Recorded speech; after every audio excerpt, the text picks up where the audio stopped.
some of the teams who have missed out, just New Zealand, and some other teams like Pakistan, Bangladesh, Sri Lanka.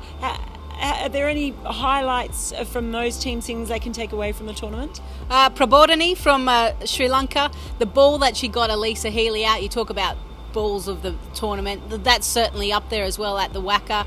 Shashika Shirawardena finishing her international career, picking up the best bowling figures of the tournament for now, 4 for 16. A wonderful way for her to kind of leave the game after, 16 years of service at the highest level. So credit to her.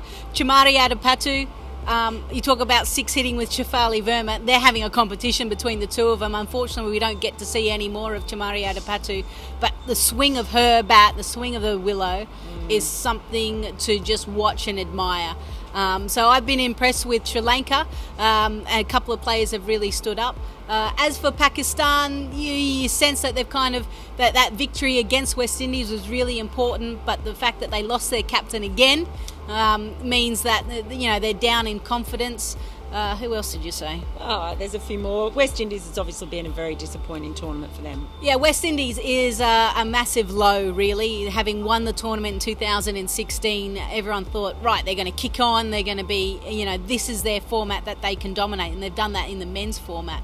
Unfortunately, probably the lack of depth of players within the West Indies has cost them dearly, because Deandra Dotton isn't fully fit.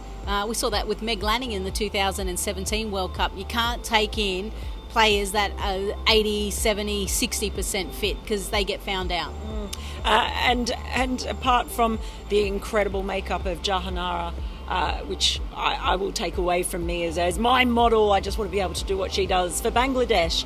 Well, it's been, again, a sort of middling tournament for them. Yeah, and speaking to the coaching staff and a couple of the players, it's all about them spending more time against stronger oppositions. They lack playing against one-day international teams, and it's shown here. In their conditions, in low, slow-turning affairs, they absolutely compete. But they've got to get used to the faster bounce, the pacier wickets.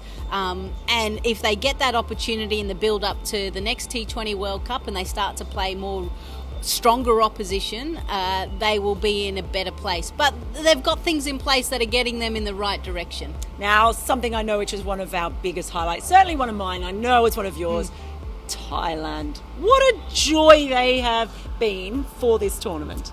Just speaking to all those involved in the game, and past players, Australian past players, they've been saying it has been so refreshing having them there. We're used to seeing all of these other countries, and everyone was a little bit like, Thailand, okay.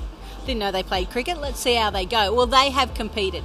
The fact that they pushed West Indies, they have been probably one of the better fielding sides. Just shows you that if you put time and effort into your fielding, it can actually pay off. And then what about the fact that their last group stage, they score 150 runs at the showground, which is a ground that hasn't seen high-scoring matches for a long time. And the way that they've celebrated and been very respectful of the opposition, the ground and their culture, that's what I've loved. So there have been a lot of things to really, really celebrate throughout this World T20. And when it comes down to it, now we're going to hopefully enjoy a bit of a sleep in for once.